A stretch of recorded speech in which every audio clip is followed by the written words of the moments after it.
ॐ भद्रं कर्णेभिः शृणुयाम देवाः भद्रं पश्येमाक्षभिर्यजत्राः स्थिरैरङ्गैः स्तुष्टुवागं सस्तनूभिः व्यशेम देवहितं यदायुः स्वस्ति न इन्द्रो वृद्धश्रवाः स्वस्ति नः पूषा विश्ववेदाः स्वस्ति नस्तार्क्ष्यो अरिष्टनेमिः स्वस्ति नो बृहस्पतिर्दधातु।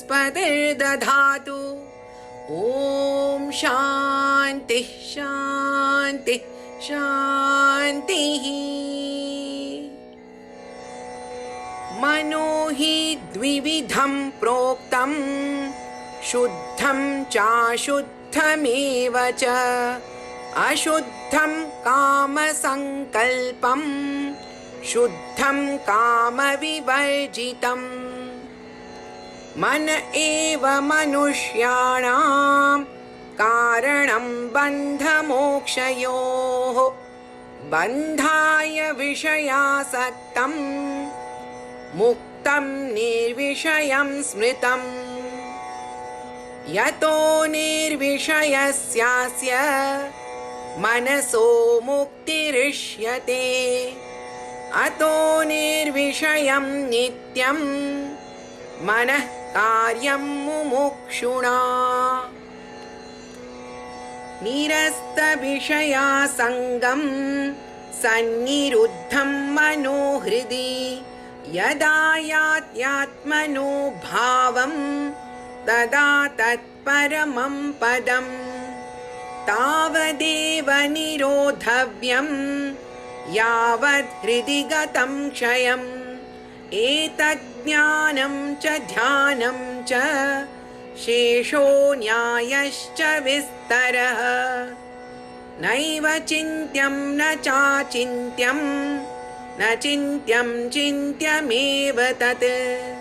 पक्षपातविनिर्मुक्तं ब्रह्म सम्पद्यते तदा। स्वरेण सन्धयेत् योगम् अस्वरं भावयेत् परम्। अस्वरेणानुभावेन भावो वा भाव इष्यते। तदेव निष्कलं ब्रह्म निर्विकल्पं निरञ्जनम्। तद्ब्रह्माहमिति ज्ञात्वा ब्रह्म सम्पद्यते ध्रुवम्। निर्विकल्पमनन्तं च हेतुदृष्टान्तवर्जितम्। अप्रमेयमनादिं च यज्ञात्वा मुच्यते बुधः।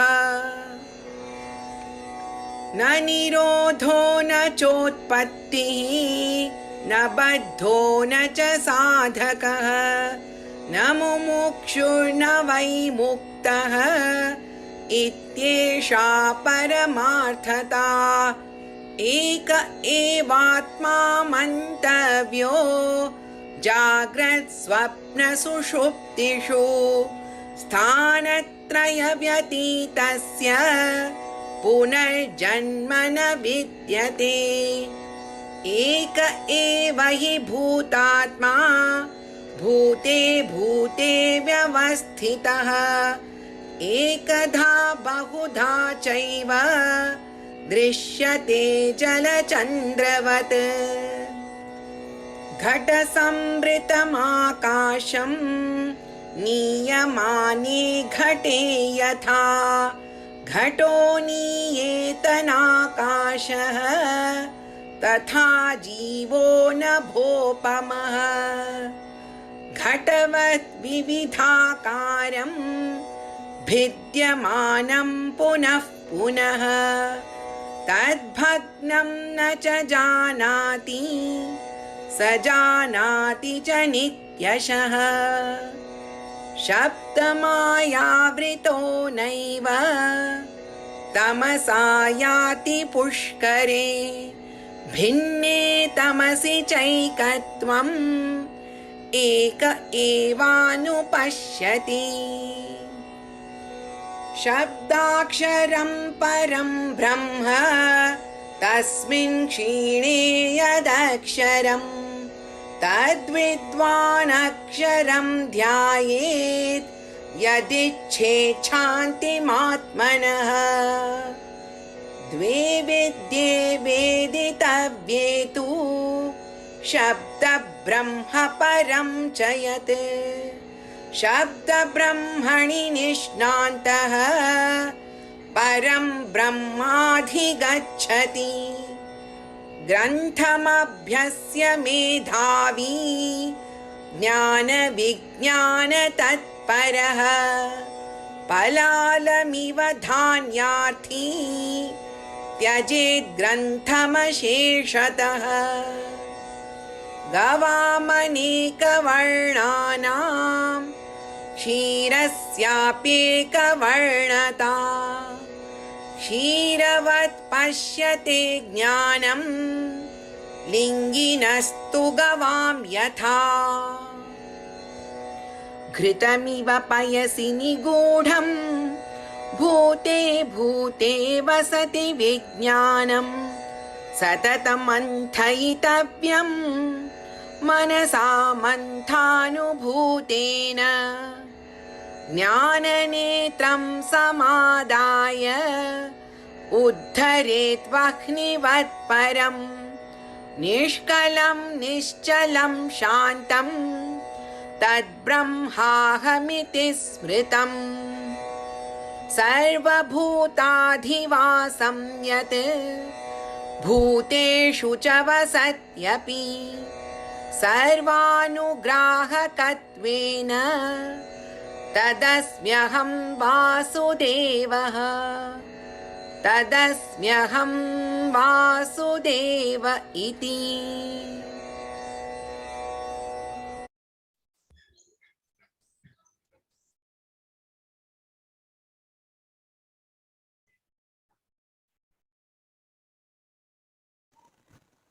Hari Om. I am going to sing this song, Hey Guru, in Sanskrit. Tvam hino neta, tvam hino data, yatra tvam nayasi, tatra gacchamaha. Kapi no chinta, kwapi no bhayam, yadashraye tava, वर्तामहे सदा रक्षकस्त्वं हीन संकटे क्वापि शिक्षकस्त्वं हीन शोभने पदी तेहि न शक्तिं बुद्धिं तथा भक्तिं दर्शिते मार्गे चलनाय नित्यं हीन यदि त्वां न विस्मरणः बालकास्तव हे करुणाकर प्रभो हे विभो हे गुरो हे प्रभो हे विभो हे गुरो हे गुरो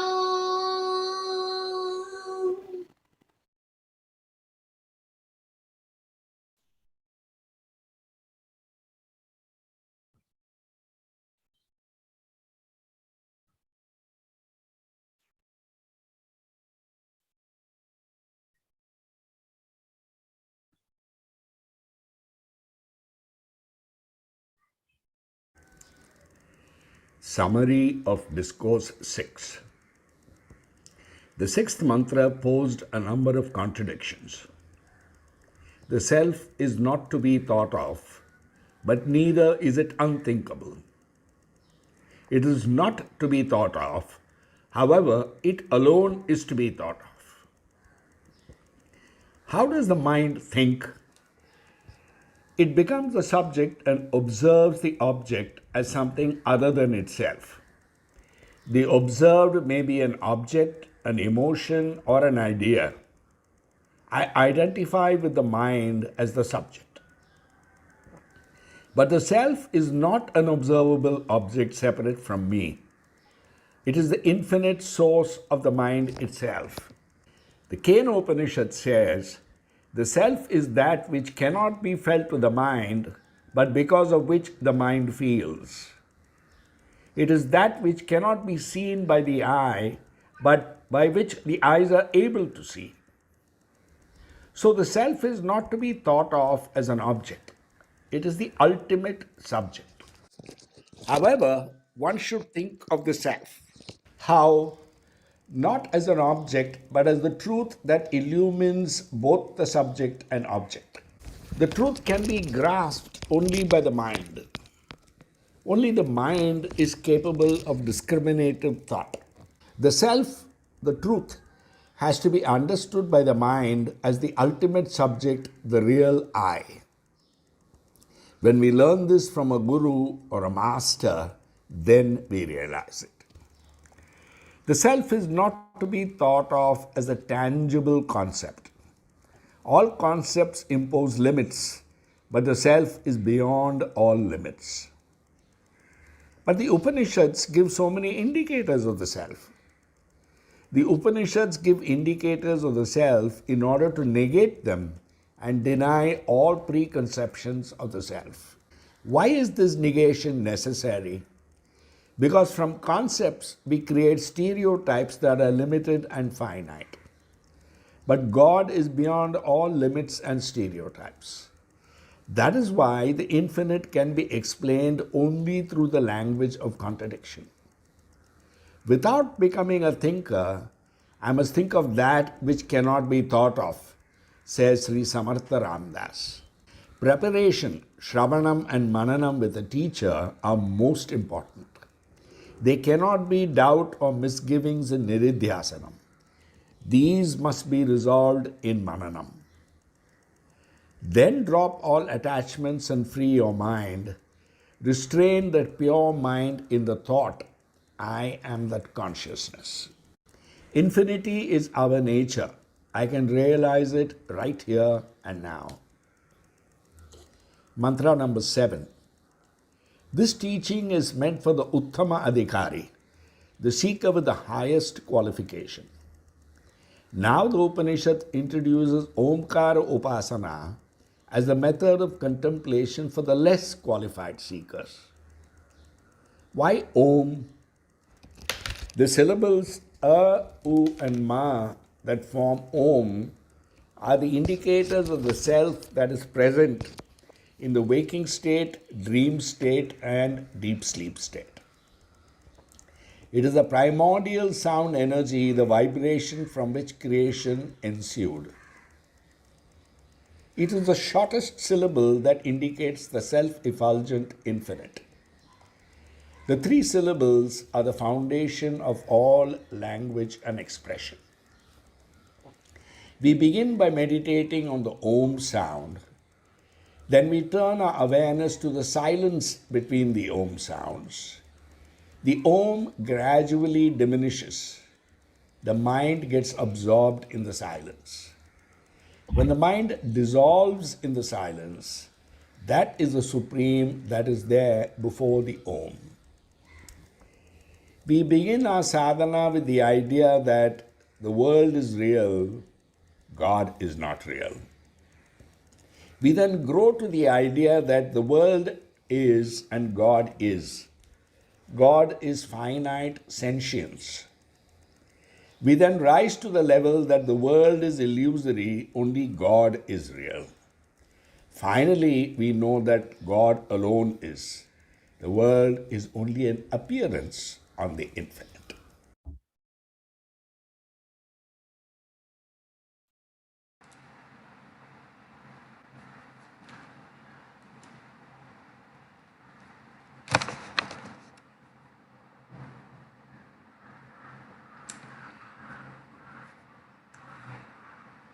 Hari Om Swamiji.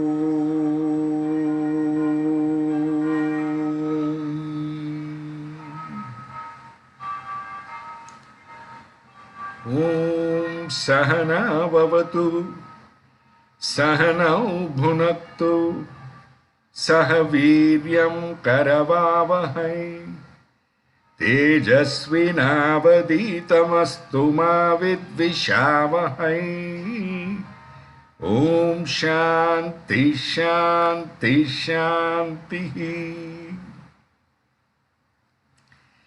समस्त जन कल्याणे निरतं करुणामयं नमामि चिन्मयं देवं सद्गुरुं ब्रह्मविद्वरं सद्गुरुं ब्रह्मविद्वरम्।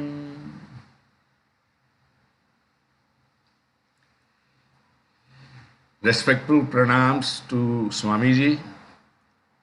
Namaskars to all the other sadhakas who have logged in, who are present today to listen to this talk, Swamiji's talk on Amritabindu Upanishad.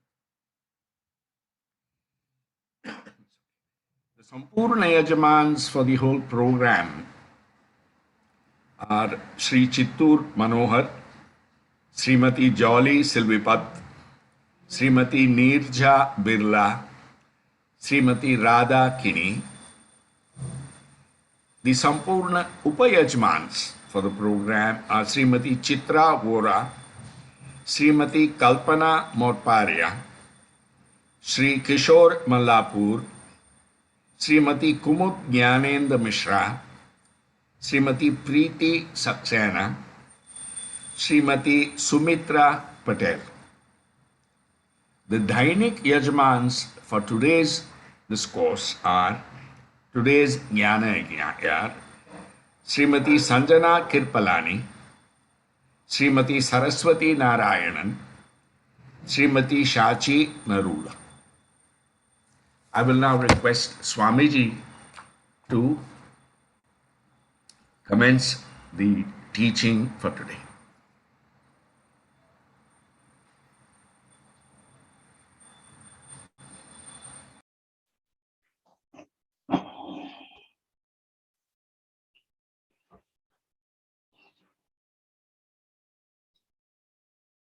Om Sahana Vavatu Sahanau Bhunaktu Saha Viryam Karavavahai Tejasvinavadhitamastu ma vidvishavahai. Om Shanti Shanti Shanti. Om Sadashiva Samarambham Shankaracharya Madhyamam Asmadacharya Paryantam Vande Guru Paramparam. Samasta Jana Kalyane Niratam Karunamayam Namami Chinmayam Devam Sadgurum Brahma Vidvaram. Om Bhadram Karnebhi Shrunuyama Devaha Bhadram Pashye Makshabhiryajatraha Sthirairangai Estuštuvagum Sastanubhihi Vyashema Devahitam Yadayuhu Swasti na Indro Vriddhashravaha Swasti na Pusha Vishvavedaha Swasti nastarksho Arishtanemihi Swasti no Brihaspatir Dadhatu. Om Shanti Shanti Shanti. Hari Om. Salutations to all. So we just saw the summary of the last few verses that we covered. The 7th verse said, Svarena Sandhayet Yogam. With the help of Omkar, make the mind quiet, integrate the whole personality, unite with the higher. Aswaram Bhavayet Param. So the chanting of Om, when we do, we focus on the sound, quieten the mind through that, and Aswaram Bhavayet Param. And then slowly we shift our attention to that complete silence between the two Oms. And the mind actually gets absorbed in that. So the mind is not experiencing peace, mind is lost in peace. That peace is supreme.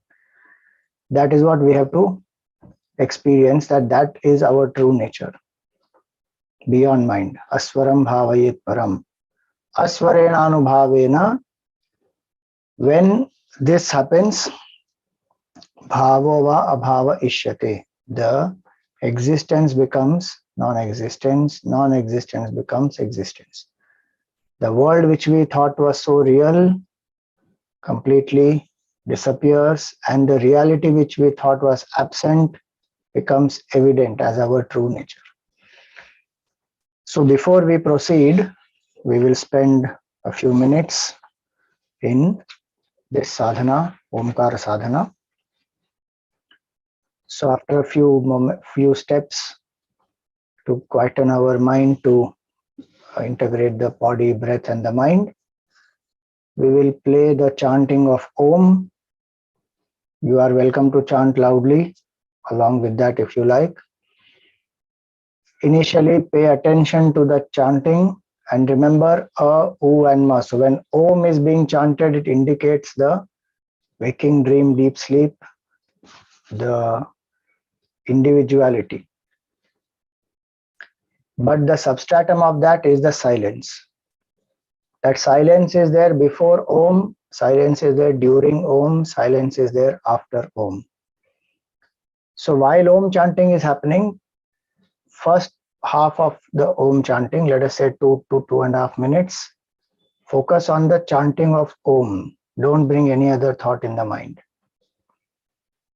And next 2.5 minutes, try to focus on the silence. And observe the silence is there at all times. Sound rises, stays, merges into it.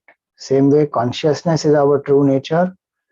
Waking, dream, deep sleep, they rise, they stay, they merge into that. So let us do that. Please sit erect.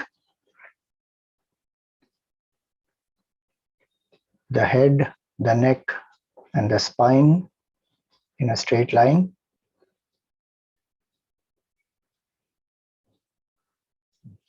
Close your eyes gently. Relax the shoulders.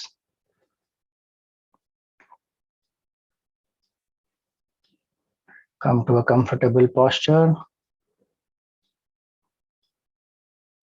without any strain in any part of the body.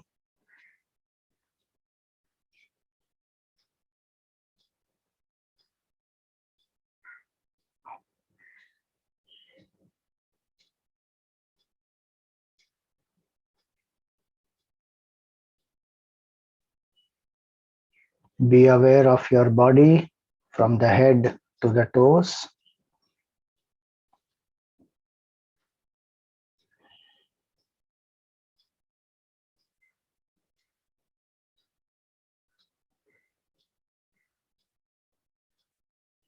As though you are watching your own body.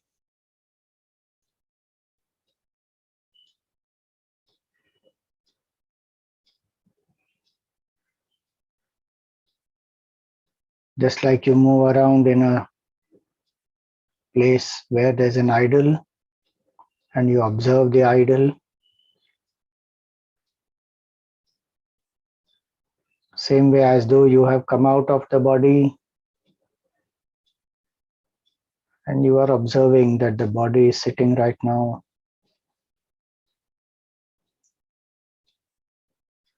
You are observing the front, the sides, the back.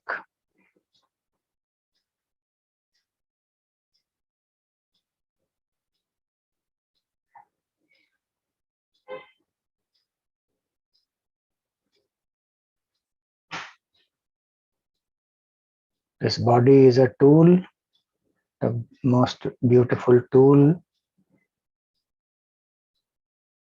to realize the self.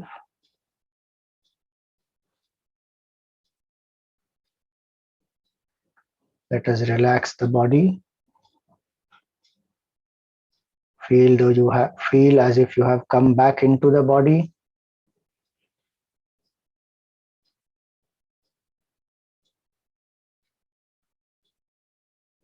As I say inhale, take a deep breath and feel that your whole body is flooded with light. As I say relax, exhale, and let go of the light through your fingers and the toes.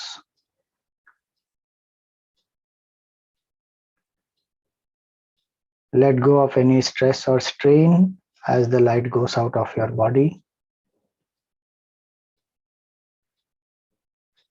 Exhale all the air.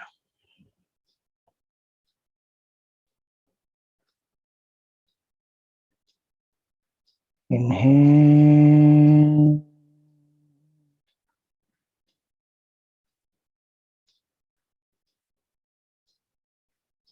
Relax.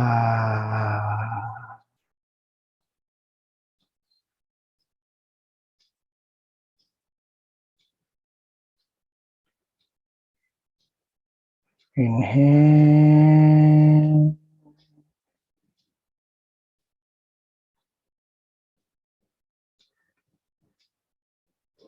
Relax.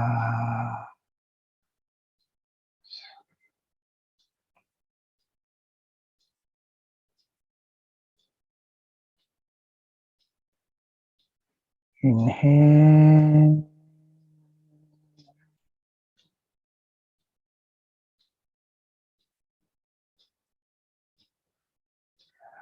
Relax.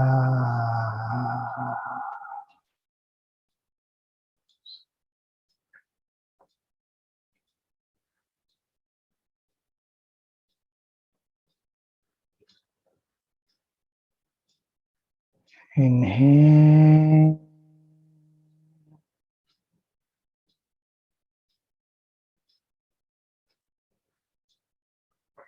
Relax.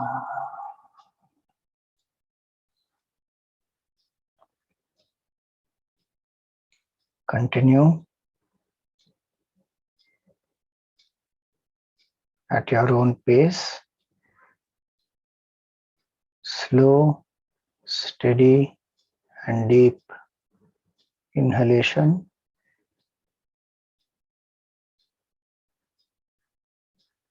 Slow, steady, complete exhalation.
Simple deep breathing relaxes the body, makes the mind quiet, and ready for contemplation.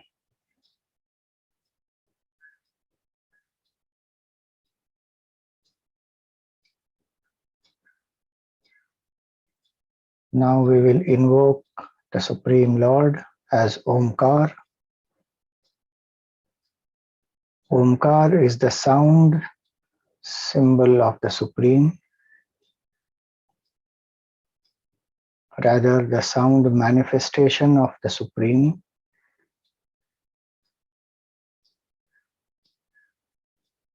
It is not merely some inert sound, it is Shabda Brahma. It is Ekaksharam Brahma.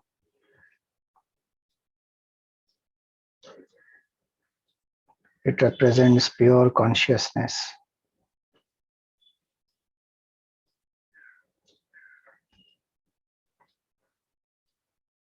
In the space between the two eyebrows or in your heart, Visualize the form of Omkar if you require it.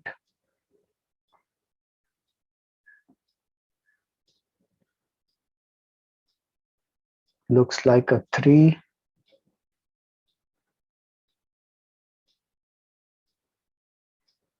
Along with a hook and a dot on the sides.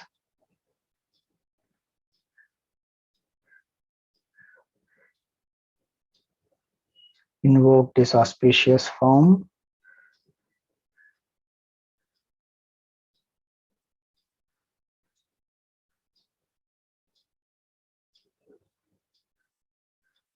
And as we chant Omkar, feel that you are in front of Omkar Bhagavan.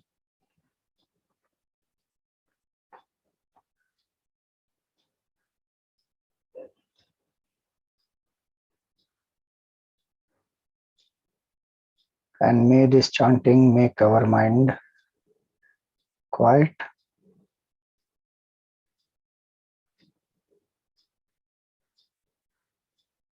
Finally, may it lead us to realize our oneness with Omkar.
Continue mentally.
U and Ma are the waker, dreamer, the deep sleeper.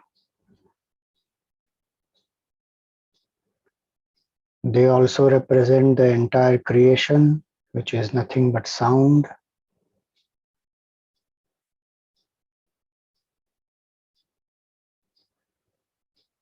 And these sounds appear from silence, which is the Amatra Om, the gap between the two chantings.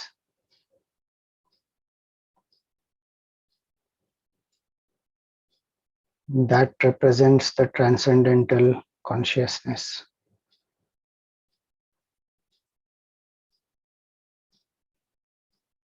I am that one pure consciousness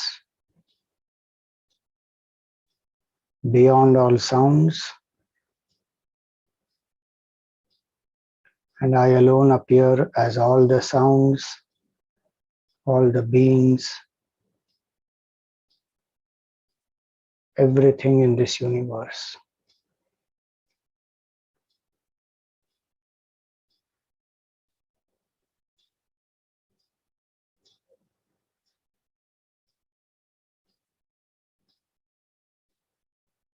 I am not this finite individuality.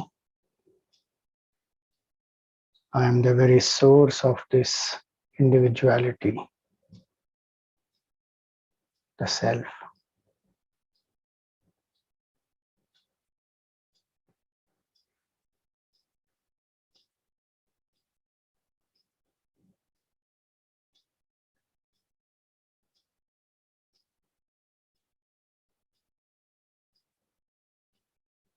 The whole world also then is understood as an appearance of the self.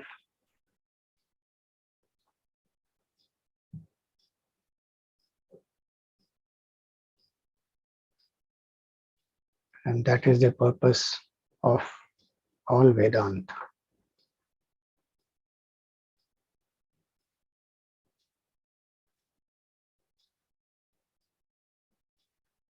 May the grace of Bhagavan, Omkar, lead us to this state of pure consciousness, infinite self, absolute silence.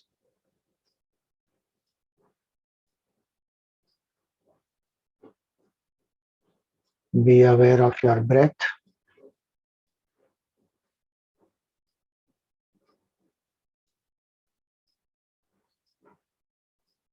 Be aware of the body.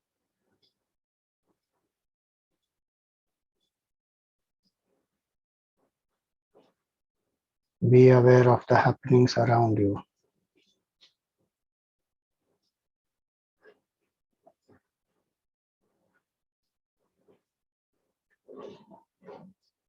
Om Shanti Shanti Shanti.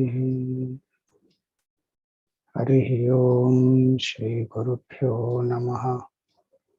Harihi Om. Gently rub your palms, place them on the face and open your eyes.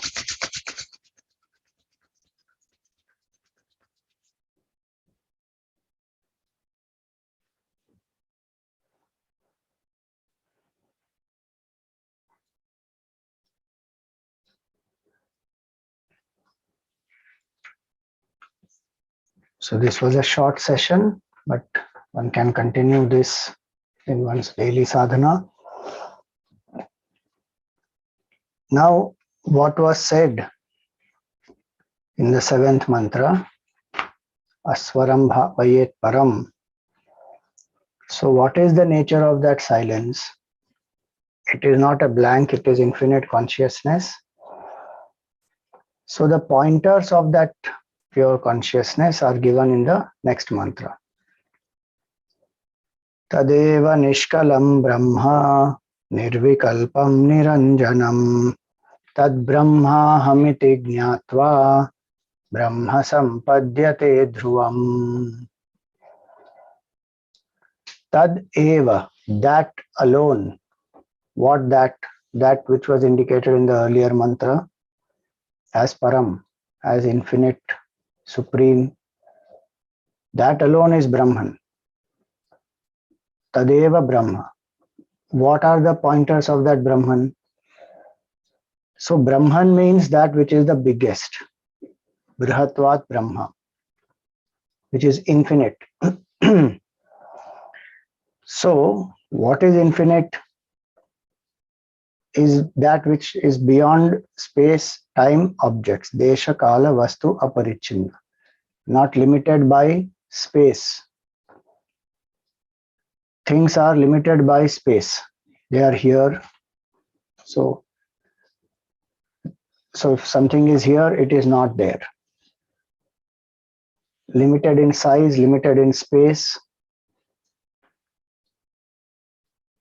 Brahman is not like that.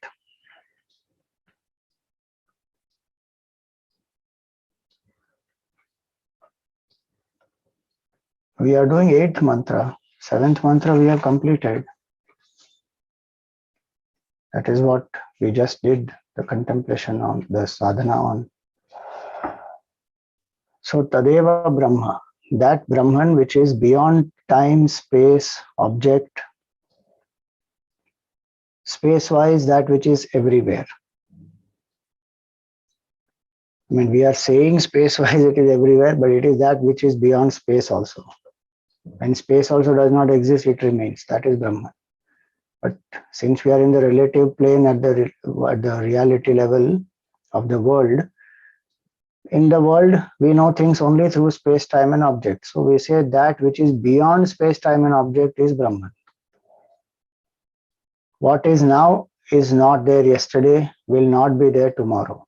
Brahman is that which is there at all times. So it is beyond time, beyond space, and beyond objects. So objects have finite properties, qualities. Each object's qualities are different from the other, so each one excludes the other. But that which is common in everything is that existence, that itself is consciousness. And so it is same in all objects, all beings also. That is Brahman. So Tadeva Brahma, that state of infinite consciousness. How to realize that state? It was said, Bhavayet Param, understand that silence to be the absolute. Sometimes one needs pointers. See, that earlier mantra by itself is enough to realize the self. But sometimes different seekers are there, different temperaments are there. So Upanishad gives different methods also. So here are some pointers which will help us to negate what Brahman is not. And what remains is Brahman. So Nishkalam, that which does not have any parts. Because anything which is finite can have parts. Brahman is not finite. So that which has no parts, Nishkalam. Nirvikalpam, that which has no thoughts. Thoughts, they arise in Brahman, stay, merge, but Brahman is not affected by those thoughts. Brahman can remain without thoughts also. Thoughts cannot remain without consciousness. We saw earlier the equation thought is equal to object plus consciousness. So consciousness does not depend on thought. Our true nature is that we don't depend on thought. Please remember, all this is our true self. Don't think some Brahman is partless. I am partless. What the pointer is indicating is I am that infinite consciousness which has no parts. Right now I'm identified with this finite body. So I think I have parts. And the head and the neck and the body and the legs and the hands and all those parts are my parts, or they are me. But they are actually assemblage of matter. They are not me. That's what Vedanta tells us. We are Nishkalam Brahma. We are partless, absolute Brahman. Even as mind, we don't have parts. Think about that. Gross body has parts. Mind does not have parts. Physical parts, we mean. So, Nishkalam Brahma. But the mind has thoughts, and each thought excludes the other. So it is subtler. Here it says, mind, you are not even that. Nishkalam Brahma, Nirvikalpam Brahma. Beyond thought. We can remain without thoughts. In deep sleep state, in the state of complete absorption, in the samadhi avastha. We exist but no thoughts. Today we define ourselves only through thoughts. A happy thought, we feel I am happy. Sad thought, we feel I am sad. Now one Mahatma Ji, he said, if a donkey comes here, will you sit on that? Then why do you jump on every thought that arises in your mind? 60,000 thoughts minimum they come. 60,000 donkeys on those donkeys I'm jumping. And then I'm wanting peace of mind. How is it possible? Stop identifying pieces then and there. So Nishkalam Brahma, Nirvikalpam Brahma, negative thought, positive thought, I have nothing to do with the thought. Oh, Swamiji, very good, I have nothing to do, then no need to do sadhana. Till identification with thought is there, I have to do sadhana. If no identification with thought is there, sadhana is over. No identification. So, Nishkalam Brahma, Nirvikalpam Brahma, then Niranjanam, beyond any taint. This indicates the ignorance and vasanas. Brahman is beyond ignorance. It is of the nature of knowledge. As our true nature as consciousness, we know the particular knowledge which the mind has. We also know what we don't know. So Brahman is that which is beyond the knowledge arising in the mind and intellect, or the ignorance which is there in the mind or intellect. Buddhi has ignorance of the self. The knowledge arises in the buddhi to destroy that ignorance. Brahman is not affected by anything, neither ignorance nor knowledge, because it is jnana swarup. So Niranjanam, it is beyond vasanas also.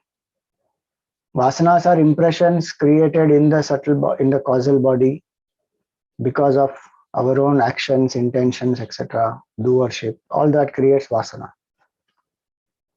Brahman is a consciousness enlivening all that. So we think of ourselves as the body, mind, intellect. Vedanta says you are not the body. Nishkalam means beyond gross body. Nirvikalpam means beyond subtle body. Niranjanam means beyond causal body.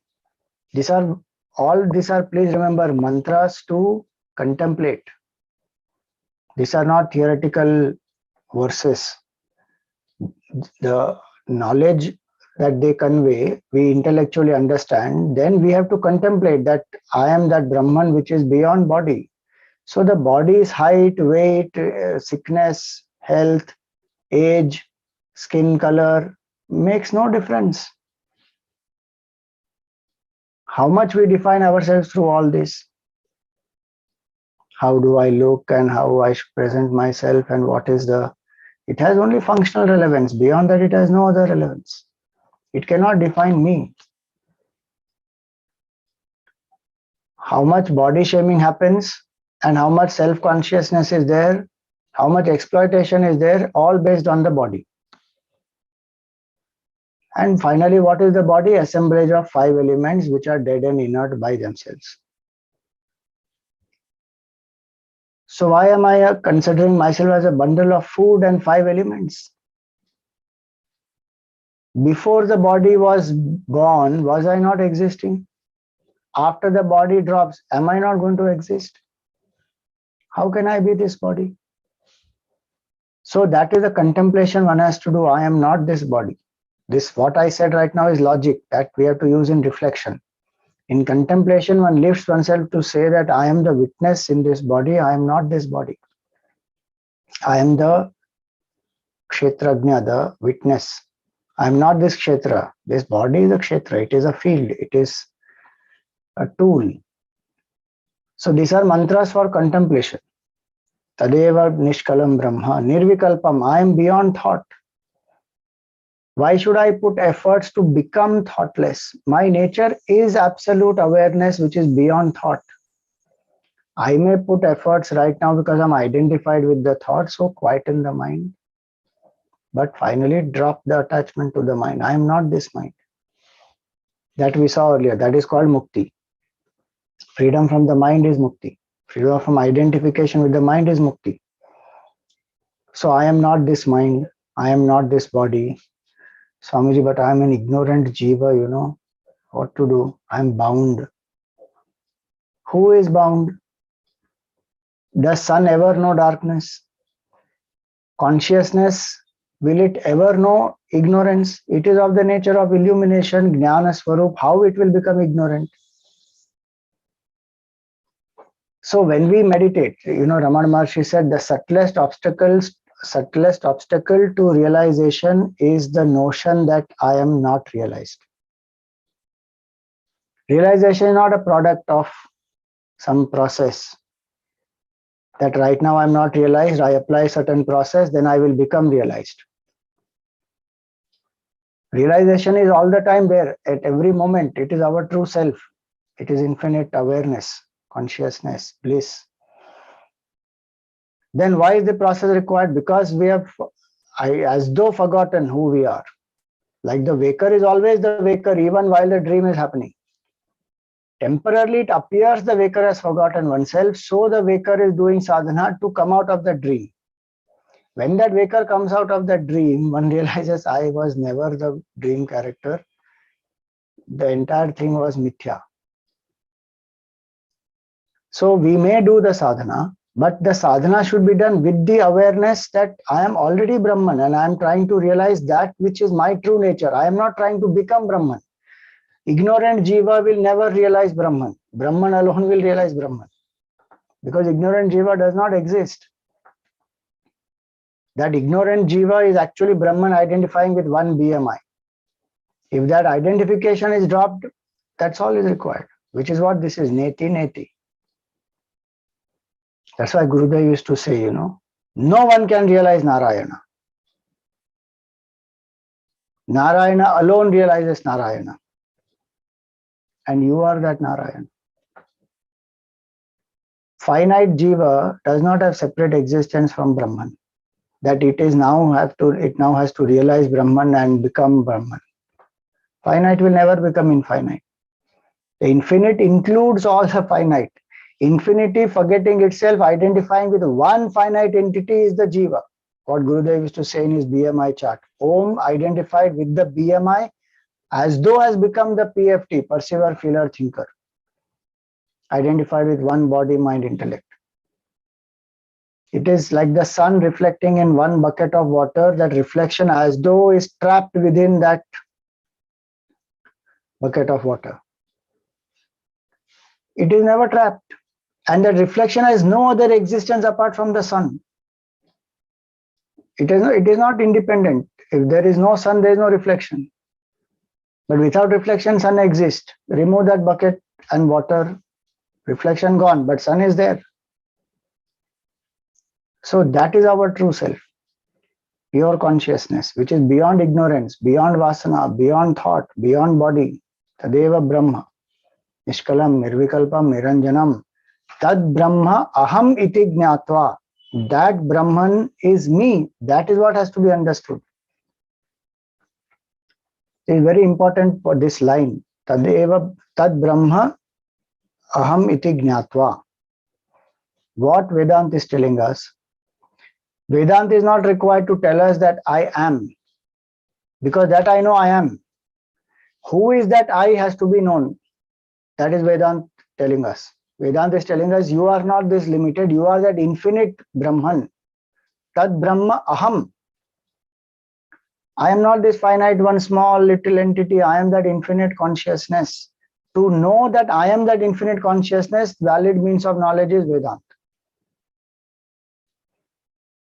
Tad Brahma aham iti jnatva. And this jnatva is not intellectual knowing, it is intuitive realization.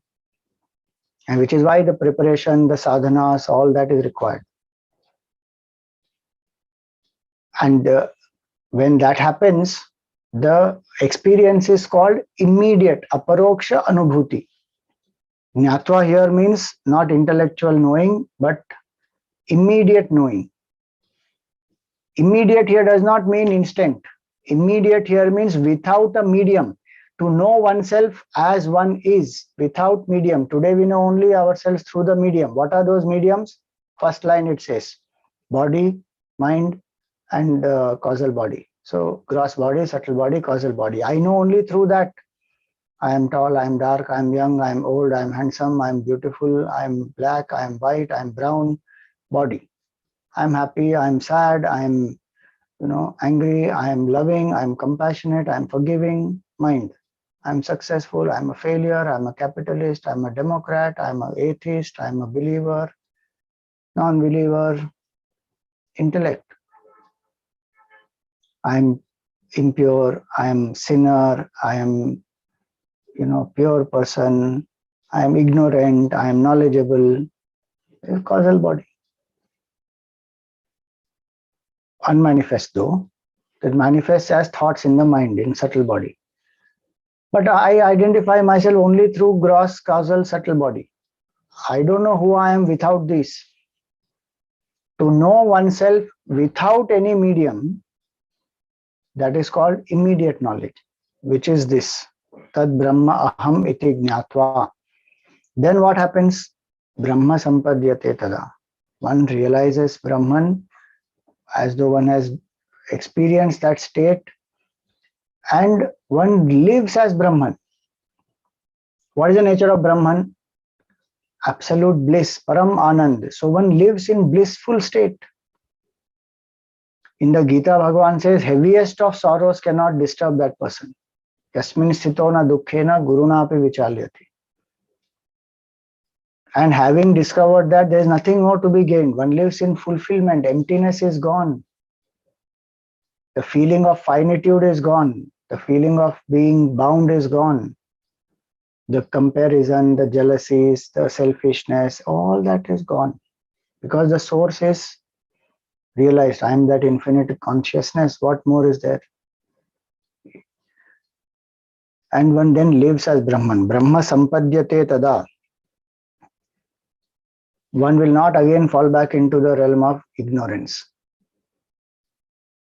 So if Brahman is blissful, I as Brahman remain blissful in the world. If Brahman is Jnana Swarup, I as the Jnana Swarup remain as the witness, the consciousness which enlivens everything, unaffected by what it enlivens. I as Brahman am Sat, existence. So no attachment to the form, no fear of death. Existence never becomes non-existent. Form becomes manifest and unmanifest, but existence remains as it is. So no fear of death also. That is called Brahma Sampadyate Tada.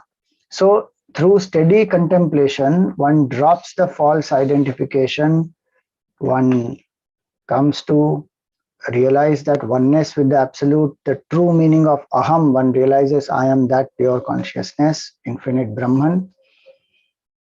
And there's nothing greater than that. Brahman, as we said earlier, is the biggest, Brihatvat Brahma. So imagine the state of realization. How glorious is that?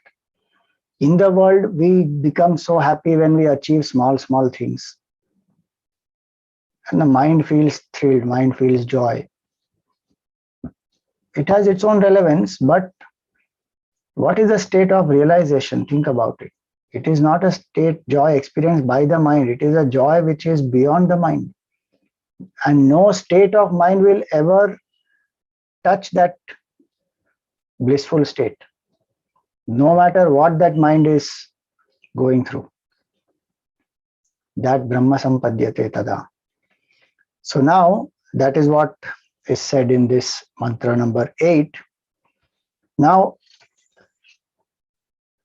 similarly, now on the 8th mantra gave the pointers of Brahman. 9th mantra, one can say, also gives pointers of Brahman. Also, some want to know logic. Some want to know how can you prove Brahman exists logically.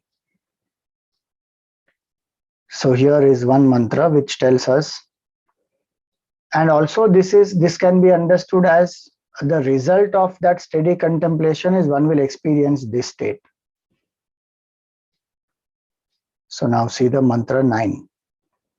Nirvikalpamanantam cha hetu drishtantavarjitam aprameyamanadim cha yajñatva muchyate buddhaha. So human intellect is the subtlest equipment available in this creation. Using this human buddhi, which has such a high level of self-awareness, we are able to do vivek, we are able to know who we are, and we are able to know what the beings and things around us are. And invoking that power of vivek, we are able to discriminate what is real, what is unreal, what is not self, what is self, and so many other types of vivek. And it is using this buddhi alone, all the development has happened in the world outside also, in every field. What is the specific function of this buddhi? Causation hunting is the preoccupation of the intellect. Gurudev used to say that. The intellect wants to know the cause. It works in logic. The difference between mind and intellect is that mind works in the realm of feelings. So in the same subtle body, when it is in the realm of feelings, we call it as the mind, where sometimes there is impulsiveness, there is no logic. One may know logically something, but that emotion is so strong that it just doesn't care about logic. So that is mind. And buddhi is that which applies logic, rationality, and then comes to a balanced decision. So what is logic? Logic is relationship between cause and effect. If there's an effect, I need to know what is the cause, the reasoning. That is the logic. In simple words, I'm defining. I'm not going to technicalities of logic. So we want to know everything through logic, especially today. Many people, they think I am a scientific person, I am a logical person, I am a rational person, I am a thinking person. So prove logic wise, if something is, you can prove something logically, then it is acceptable. Otherwise, I will not accept. Now, what does this mantra say? So we want the proof of truth also. Can you prove God exists logically? Can you prove consciousness is my nature logically? So now see, what does the mantra say here? Nirvikalpam. It is that which has no divisions. So vikalpa means division in this context. Vikalpa also means thought. That's why earlier mantra we saw nirvikalpa means beyond thought. And thought is that which will divide, it excludes. One thought will exclude the other. So if I have apple thought, now that apple thought does not contain all objects, it is exclusive thought. So the thought will divide. So it is used here, nirvikalpam, that which is beyond all divisions, is Brahman. Meaning beyond, see, vikalpa can be in thought, and vikalpa also is in the body level, because it has parts, various parts. And when we see something through direct perception, we see the gross world only through our senses. So nirvikalpam here means that which is not available for direct perception. Brahman is not available for direct perception. It is not an object. Object can be perceived, and each object will divide the other. Divide the other meaning it will exclude the other. So the world is as though divided because of so many objects. But Brahman is not like that. As we saw earlier, it is beyond objects, meaning it is same in all objects. So it is nirvikalpam. So I can see apple, I can see this thermos, I can see this computer, I can see this book, I can see this body. Each of them are objects of perception. But each of them are excluding the other. So each of them are finite. Brahman is that which is common. Existence is there in all. That existence cannot be objectified. Suppose this table, we destroy this table and make a chair. So now the form of the table has changed into a chair. So earlier I was seeing the table, now I see the chair. But the existence in both of them, that remains the same. We cannot say that the existence has changed, because table also is, chair also is. It will never become non-existence, and that existence cannot be objectified. Isness can only be understood intellectually, but it can be experienced as aham, I am. Object's existence can be understood only as our existence. The existence in me is the same existence in the objects. I am, object is, that isness and am is same. And that is why it is not tangible, because existence is infinite. There is no barrier, there is no blocking, there is no excluding. Like the water is everywhere in the ocean. The wave can have a form, but water doesn't have form. Same way, existence is all pervasive, everywhere, no form, formless, absolute. And so it cannot be objectified. And finite thing can be changing, and it can take different forms, and I can perceive that, but I can't perceive existence, which is the substratum of all the finite things. So Brahman or consciousness is beyond direct perception. That's why Gurudev used to say that when people say, show me God, he used to say, God is not an object available that I can put it in a test tube and pass on saying, see God. That very question, that if God is real, show me God, then only I will believe. Otherwise, God is not real to me. That itself is an expression of ignorance. Why? Because the inherent assumption in that is whatever I see alone is real. And the fact is what I see is not necessarily real. Sunrise I see, sunset I see. Is it real? It is not. Waxing and waning of the moon. Is it real? Not. Earth is not moving. I don't see the earth moving, but actually it is moving or not. So direct perception, Brahman is that which is beyond direct perception, nirvikalpam. Anantam, it is infinite. And it is infinite. Why it is said it is infinite? That which is beyond beginning and end, that is called infinite. Time-wise, what we say eternal or infinite, is beyond beginning and beyond end. Whatever has a beginning will end. So what is beginning is very interesting. How beginning and logic are connected, you see. Beginning means an effect emerges from the cause. And end means the effect merges into the cause. So if the body, we say, has a beginning, 5 elements are the cause. The body is born from the 5 elements. Through the father and the mother, it is born. And the body has an end. It will die. So when it dies, what will happen? It will again go back to 5 elements. So beginning is from the cause, something is emerging. End is from the effect merges into the cause.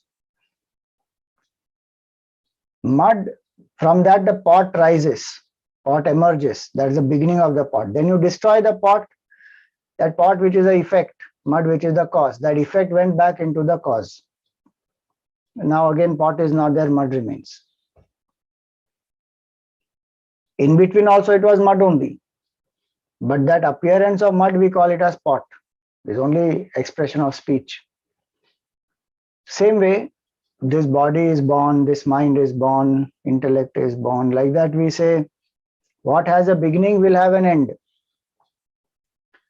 That which doesn't have an end means it doesn't have a beginning. That's why Anantam means that, infinite. Na antam vidyate yasya.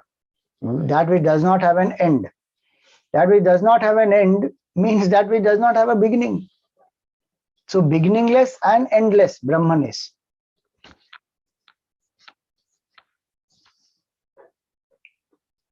And that's why when someone says that,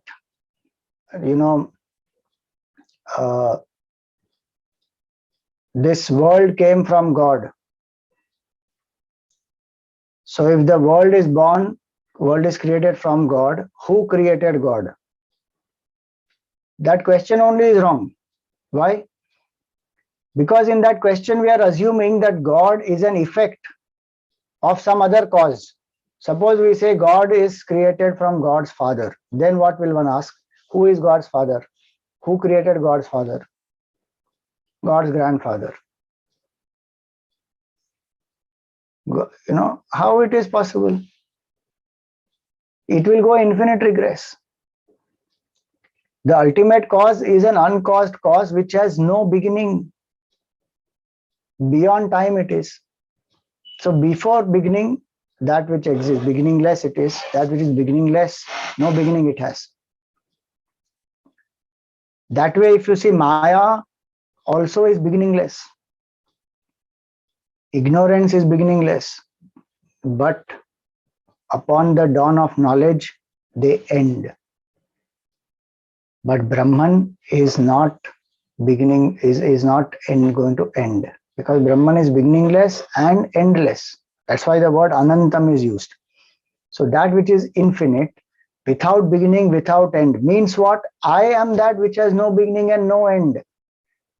So one realizes I am that unborn, infinite consciousness, unchanging consciousness, imperishable consciousness. I am that. That is why I am Brahman. Everything which has finite, which is beginning, which it has an end, it will perish. So here it says Nirvikalpam, Anantam. So that's the connection. So logic can be used for finite things. Because logic, as we saw, is cause and effect. So finite things emerge from finite things. So then we can say, okay, this is the cause of this, that is the cause of this. This cause becomes the effect, effect becomes cause for the next effect. It goes on. Science is also cause and effect only. Monkeypox has come. Now that monkeypox, what is the cause of that? That particular virus is that. So the detection is you looking at the effect, find out what is the cause and treat the cause and help to eradicate the effect. That is the applicability of cause and effect. Now, can we use logic to prove God? Think about that. Not that God is illogical, But we have to use a valid means of knowledge for anything. So if I want to see an object, I have to use my eyes. Eyes are the valid means of knowledge to see an object. Ears are the valid means of knowledge to hear. Now, if I want to hear music, I cannot hear with my eyes because eyes don't have that capability. If I want to feel emotions, love, happiness, anger, mind is the valid means for that. I cannot feel emotions using my intellect, the buddhi, which is where a lot of problems happen. One person is going through some emotions, the other person is operating from the buddhi and trying to give some reasons and helping that person to come out. This person doesn't want that, doesn't want your solution, want just your presence and just comfort, be there saying I am with you. That's all that person wants. They want you to feel what they are feeling and empathize. That's all they want. Solutions they also know. So for feeling emotions, we need mind. Operate from the mind level. For certain ideas, subtle ideas, creative ideas, innovative thinking, out of the box thinking, we need the buddhi. To take calculated risk, etc., we have to be logical. That time we can't just be impulsive and they take emotional decisions. No. Same way to, appreciate certain things like art, music. We need that intelligence, like what that theory says. Howard Gardner, he says multiple intelligence theory. So musical intelligence, spatial intelligence, kinesthetic intelligence, like that, different types of intelligence are there. And not everybody is blessed with all the types of intelligence. So some are challenged in certain things, some are exceptional in certain things. So for each one, there is a medium to be used. What is a medium to be used for God? We can use logic to only give a certain level of understanding, but we cannot prove God with logic. We can say that if there is an entire realm of change, then there has to be a changeless substratum. That changeless substratum is God. Or if there is an effect in this world, if the world is an effect, there has to be a cause. And the world being infinite, the cause also has to be infinite. So God exists. That's all one can do to prove. Logic can be used only as a supportive logic to prove God. It cannot be used as a proving logic. Please remember that. No amount of logic can prove God. They can only supportively indicate, yes, God exists. To prove God, I have to experience God, and that requires this sadhana alone. What we saw earlier, immediate experience. That is the direct means to realize the truth. That's why the Upanishad say this truth cannot be realized through knowledge. Naisha tarkena matirapaneya. Through tarka, through logic, we cannot realize this truth. We can use logic to, as it is the quality of the buddhi, to convince ourselves that yes, I am Brahman intellectually. Now I am very clear, I am Brahman, I am not this body, mind, intellect. Then I have to contemplate steadily using the methods given earlier. Then I will realize the truth. So it is vain to go on arguing, prove God exists, does God really exist, which form of God, does form also exist really. Those stages one has gone through and come up beyond that. Now one is in the realm of sadhana, practice. So here he says that anantam, then hetu drishtanta varjitam. It is beyond hetu, beyond logic. Drishtanta, it is beyond example also, because there is nothing like Brahman. Brahman is one, infinity only is one. You cannot say, show me if there is anything else like this, then only I will believe. You cannot show, because there is only one Brahman. Finite things I can show. Similar things can be shown.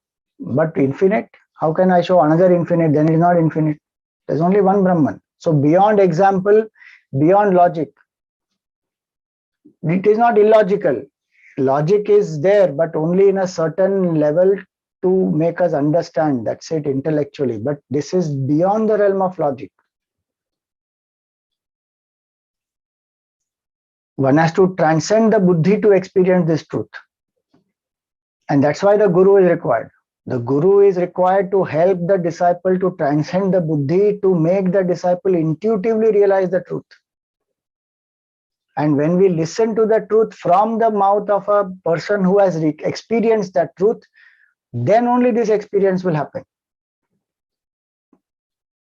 So hetu drishtanta varjitam, aprameyam, it is immeasurable, anadim. So what we saw earlier, beginningless, endless. So anadi and ananta. Yad jnatva muchyate buddhaha. Knowing this, one is liberated, freed from shackles of ignorance. So more about this we will take up. Little more is there to cover. That we'll take up in our next class. But today we will stop here. You can read the commentary. This verse is very important to understand. Please read the commentary.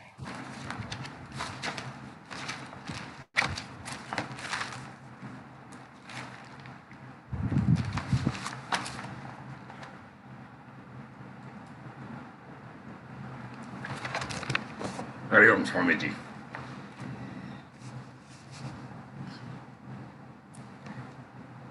Difficult to come down to earth after that, but we'll try. Today's Aarti Yajaman is Srimati Preeti and Srimati Rashmi Vaidyanathan.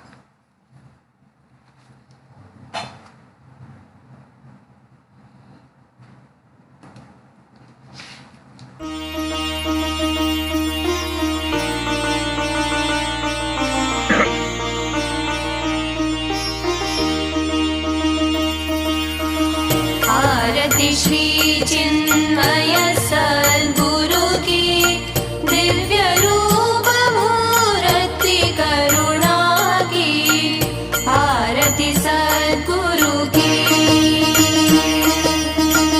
चरणों में उनके शांति समाए शरणागत की भ्रांति मिटाए पाप ताप संताप हरण की आरती श्री चिन्मय सद्गुरु की आरती सद्गुरु की वेद उपनिषद गीता को गाया धर्म सनातन फिर से जगाया शुद्ध नीति प्रीति शंकर की आरती श्री चिन्मय सद्गुरु की आरती सद्गुरु की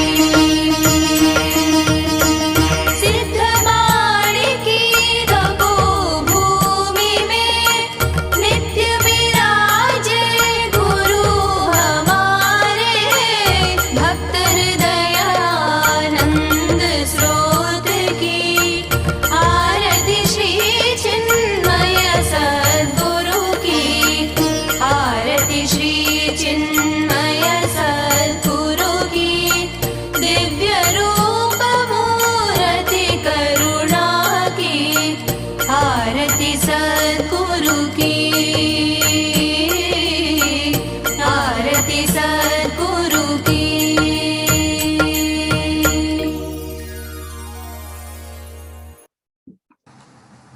बोलिए श्री सद्गुरुनाथ महाराज की जय.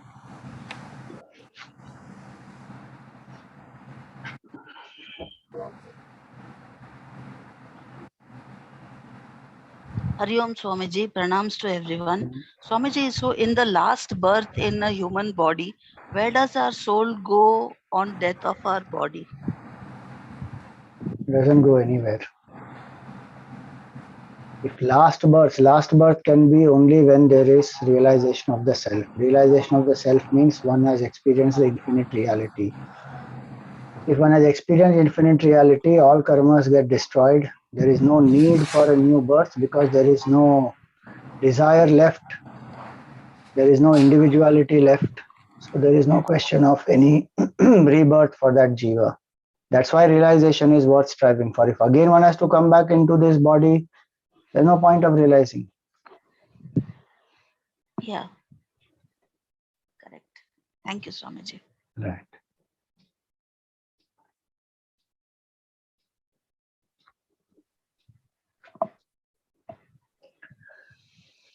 Is memory present because of attachment?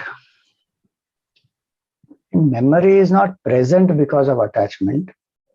Memory can be an expression of attachment. When I'm attached to somebody or something, then I keep remembering, even if that person is not here, I keep remembering, or I keep wanting to, what experiences I had, I keep reliving them.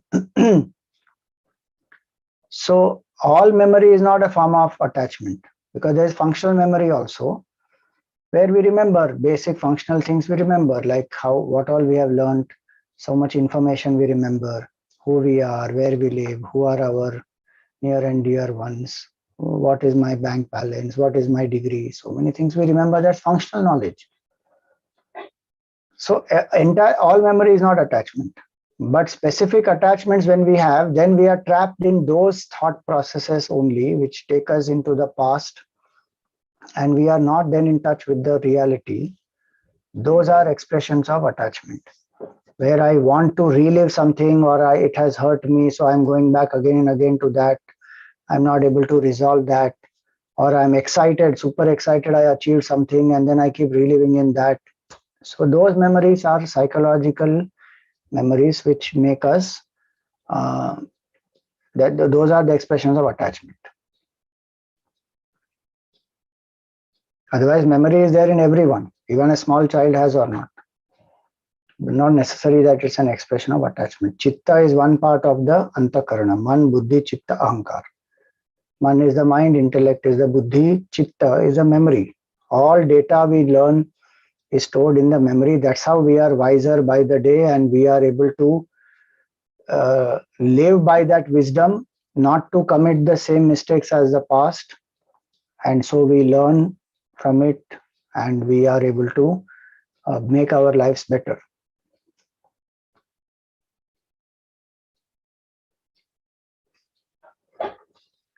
All right, so we will stop here.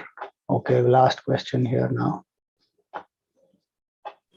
Hariam Swamiji, if somebody has a dementia or the Alzheimer, like physical instrument that defects, so with that person, those memories are not there of this birth or anything or last birth, nothing. But how it carries forwards to the how it happens in the next birth, probably. See, the memory, as I said, is a part of the subtle body.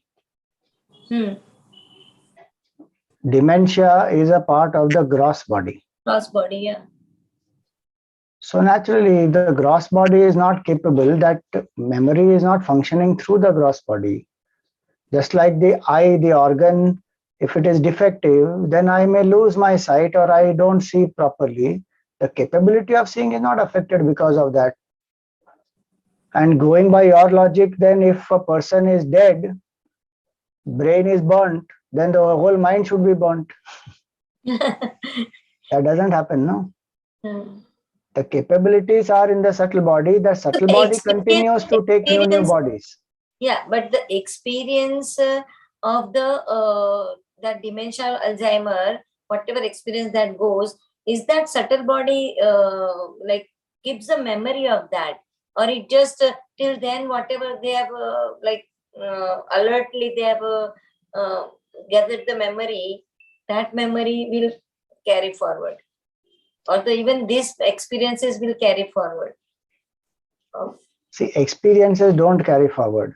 Impressions left by the experiences carry forward. Experience, I'm saying. So that impression of that experience depends on the alertness of that individual, and also it depends on the ahankar, the strong sense of identity. When that person loses that strong sense of identity, those experiences also become weak impressions in the mind. They are not very strong impressions. Right. And so that person, one will carry forward whatever the subtle body has, the impressions. So sometimes it may have, but it doesn't matter, because there are past karmas also of many other lives which will function and which will manifest for the next birth. And so the subtle body will carry from this body to the next body. It will carry forward whatever it has experienced in this life. Some impressions are very strong, some impressions are moderate, some impressions are very weak. It depends on individual to individual and how they respond to those experiences. And so there is nothing, no, there is no, it's just like any other experience. So many experiences we go through.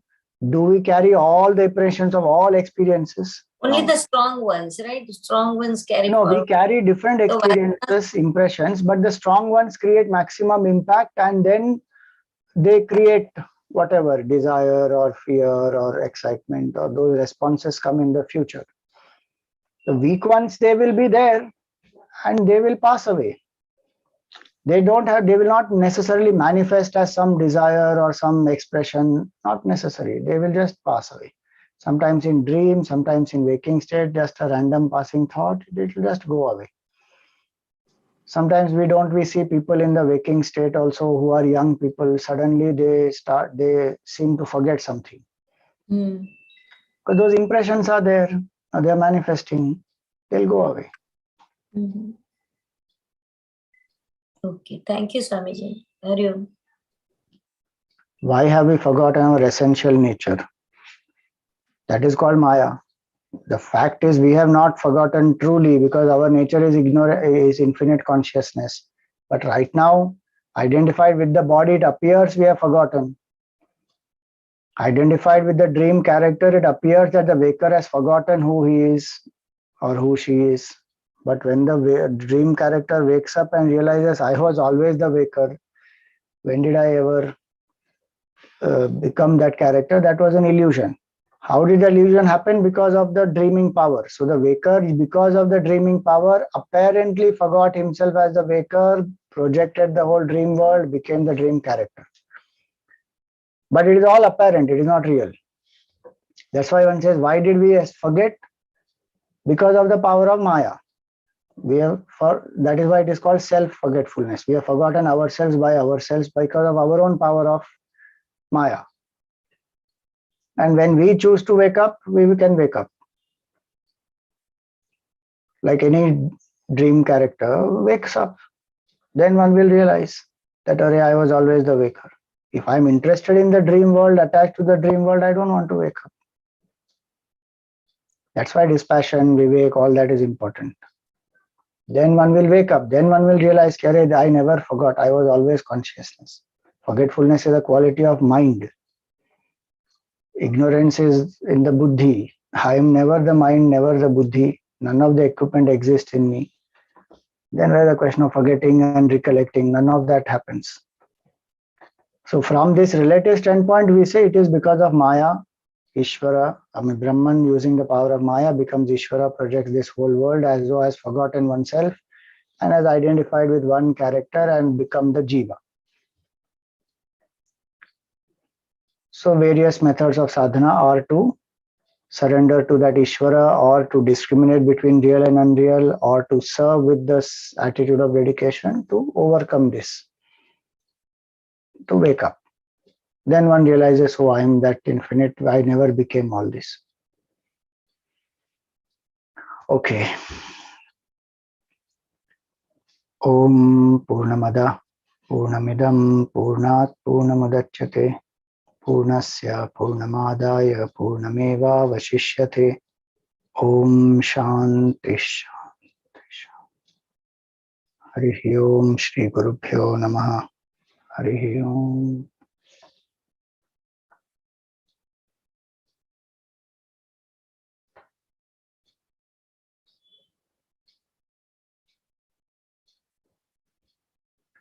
Oh, there is one more question which has just come.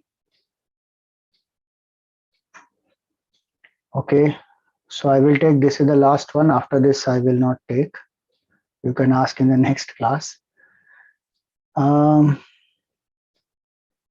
to reduce the yearning for re-experiencing the impression from this lifetime of Sparsha Vasana.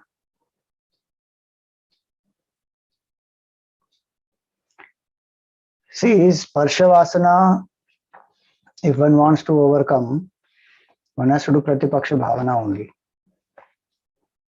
One has to see the reality and the painful side of it.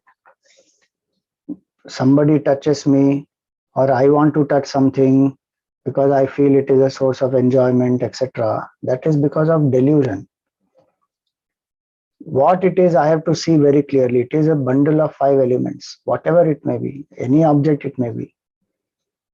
It is a bundle of 5 elements. This body also is a bundle of 5 elements. 5 elements touching 5 elements. What? Where is the, what is so unique about it? Nothing. Now I'm, let us say, touching this pen. Will that create any desire in my mind? Do I want to re-experience this? No, because this is a regular functional touch.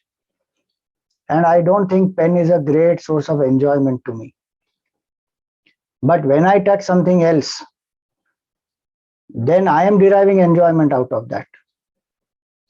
It is not in that by itself, it is in my head. Some physical gratification, some emotional satisfaction that, somebody is comforting me or I am comforting somebody and I feel happy about it. So Sparshavasana goes when I understand that why am I giving extra importance to anything? If I want to master Sparshavasana, then I have to overcome this delusion in my mind, where I think happiness is coming by touching that object physically, or that object touching me physically, or that person touching me, or me touching that person physically. That is a delusion actually. It's only brain. If I touch this, the signals that the finger is sending to the brain, there is nothing exciting or arousing or provoking or anything in that, because it's just a simple ordinary touch, functional touch this is. But that becomes psychological because of so much of conditioning. That is called delusion. So if somebody I touch, it appears to me that, oh, such a soft skin. What is that skin? It is cells, epithelial cells which are there. It has some color. It is in a particular shape right now, so you like touching it. Imagine that same skin after it has wrinkles, it has all kinds of, let us say, it has degenerated. Will I like to touch it? I don't want to touch it. Why? Because the conditioning is that skin in a particular way, in the particular color, in this particular condition is so smooth, so nice, so amazing, so wonderful. I derive pleasure out of it. That's a delusion in the head. That's why Pratipaksha Bhavana has to be done. When Shankaracharya says that etan mamsava sadhi vikaram manasi vichintaya varam varam, again and again think about this, that it is only a modification of flesh, 5 elements, dead, inert. If I touch a table, if I touch a pen, if I touch a book, nothing exciting happens. Why? Because I have not given that value to it. It is only 5 elements. How I give value to it and how I utilize it determines how I derive pleasure out of it. By itself, it is not there in that. So the more and more I do Pratipaksha Bhavana, it will go. 1 point. Point 2, I yearn for it because I have not experienced a subtler joy. So I want the grosser joy at the physical level. Sadhana, if I do, I experience the joy of sadhana. That joy is much more subtler, deeper, independent, and which will liberate me. This Sparshavasana will bind. As you have written, it will make me crave for it again, because this finite object finally, or a finite person. How long can I touch that person, or that person touch me, or the object I be in touch with? It is limited. And because it is limited, it gives a limited craving, limited enjoyment. So the mind yearns for it more and more and more.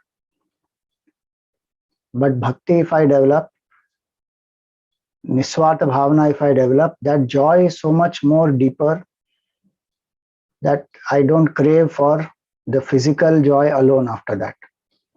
And third and very important is that we have to control the senses, what input goes in the senses. If I don't control the input of the senses, this will not work. If I continuously see things and encourage the thought that touch is a source of happiness, then it will create those desires in the mind. Even my knowledge that it is finally only 5 elements, and 5 elements by themselves are jada vastu. That same body or that same object, when it was in a particular state, I was so happy with. When it dies or when it changes its state, I don't want it. Why? What happened? The body is same, but I don't want pleasure out of it. Why? Because the value in the mind changed. No more I am seeing it as an object of pleasure. I am suddenly seeing it as dead body. So that sense input has to be very clear to me. If I keep seeing things which are going to induce these delusions in my mind, then the intellectual knowledge will not come to my rescue. The mind will keep craving for more and more that particular sense experience. And that's why the sense control, and then the emotional anchoring in the higher, and then the pratipaksha bhavana, all the three are important. And the last and the most important one, if I do these three, I can do the last one. And that is to contemplate that I am beyond the body. What we saw today, no? Tadeva Nishkalam Brahma. That Nishkalam Brahma, partless body, partless truth. Beyond the gross body, I am that infinite truth. Because this gross body is the cause of all these sensory cravings. Jiva itself doesn't have a gender. Please remember. Mind itself doesn't have any gender. Atma is to anyway beyond gender. I am that Atma. Who has the gender? Gender is only with this body. As long as I am identified with the body, there will be craving at the sense level, whether it is Shabda, Sparsha, Rupa, Rasa, Gandha, whichever it is. In that, Sparsha becomes very powerful. So, because the mind has identified fully with the body, and then one feels the touch of somebody for something is required. So if I contemplate more and more on the genderless Atma, then this Sparsha Vasana can be overcome. All right. Thank you very much. Hari Om.